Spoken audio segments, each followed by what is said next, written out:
महाराष्ट्र में आज होगा मंत्रिमंडल विस्तार। 30 विधायक ले सकते हैं मंत्री पद की शपथ। नागपुर में होगा शपथ ग्रहण कार्यक्रम। मंत्रिमंडल विस्तार में बीजेपी, एनसीपी और शिवसेना के कुछ बड़े दिग्गजों का कट सकता है पत्ता। बेदाग और नए चेहरों को मिलेगा मौका।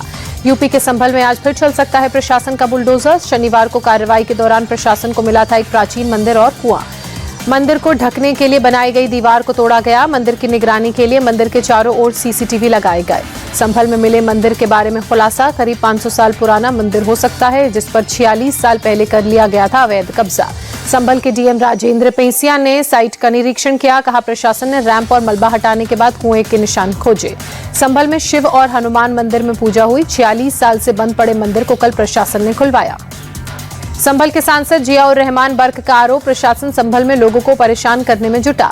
लोकसभा में पीएम मोदी ने कांग्रेस पर निशाना साधा। कहा, संविधान का अपमान करना कांग्रेस की पुरानी आदत है। एक परिवार ने संविधान की भावना को चोट पहुंचाई। प्रधानमंत्री ने कहा, नेहरू जी ने कांग्रेस के मुंह में संविधान बदलने का खून लगाया। उनका अपमान संविधान चलता था। नेहरू जी जो पाप उन्होंने किया, उसी को इंदिरा जी ने आगे बढ़ाया। प्रधानमंत्री मोदी ने कहा, अपनी कुर्सी बचाने के लिए इंदिरा जी ने देश पर इमरजेंसी थोपी। आपातकाल ने संविधान को नोचा है। कांग्रेस का ये पाप कभी नहीं धुलेगा। राजीव गांधी भी मोदी के निशाने पर आए। संविधान पर चर्चा में कहा, राजीव जी ने शाहबानों को इंसाफ नहीं दिलाया। कट्टरपंथियों की मदद के लिए सुप्रीम कोर्ट का फैसला पलटा था। पीएम मोदी ने राहुल गांधी को अहंकारी बताया। कहा, एक अहंकारी शख्स ने अपनी ही सरकार के कैबिनेट का अध्यादेश फाड़ा था। लोकसभा में प्रधानमंत्री ने कहा, हमने भी संविधान में संशोधन किए, लेकिन हमारा संशोधन महिलाओं के हक के लिए, गरीबों के आरक्षण के लिए और देश की एकता के लिए। प्रियंका गांधी ने पीएम मोदी के भाषण को उबाऊ बताया। कहा, पीएम ने अडानी पर तो कुछ बोला नहीं। पीएम मोदी के 11 संकल्प खोखले हैं। सपा चीफ अखिलेश यादव ने कहा, पीएम ने बहुत लंबा भाषण दिया। आज उनके 11 जुमलों का संकल्प सुनने को मिला। संविधान पर चर्चा के दौरान एआईएमआईएम चीफ असदुद्दीन ओवैसी ने मस्जिदों के सर्वे का मुद्दा उठाते हुए कहा, देश में मस्जिदें अब खतरे में आ गई हैं।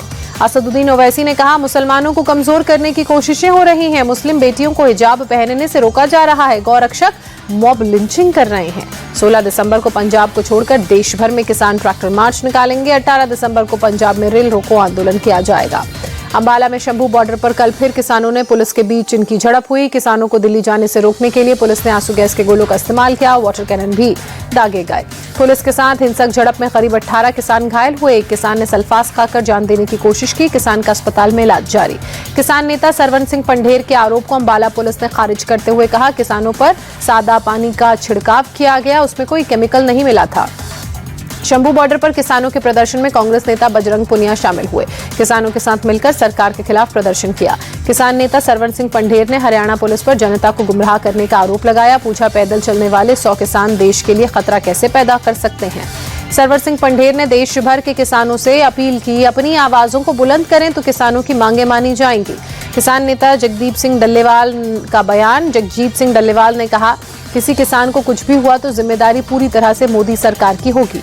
बिहार में आरजेडी नेता तेजस्वी यादव का बड़ा ऐलान। कहा, राज्य में हमारी सरकार आई तो माई बहन योजना शुरू करेंगे। आर्थिक रूप से कमजोर महिलाओं को हर महीने 2500 रुपए देने का वादा। तेजस्वी यादव ने कहा, कार्यकर्ताओं से बात करके पता चल रहा है बिहार में बेरोजगारी, गरीबी और महंगाई सबसे बड़ी समस्या है।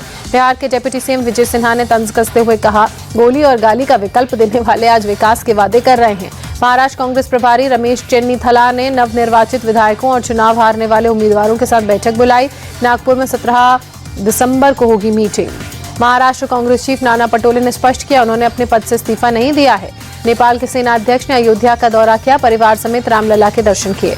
अगले साल से देश के हर कोने से कश्मीर घाटी तक पहुंचेंगे ट्रेनें। जम्मू कटरा, उधमपुर, श्रीनगर, बारामूला रेलवे लिंक के तहत 3.25 किलोमीटर की लंबी टनल T33 भी अब बनकर तैयार।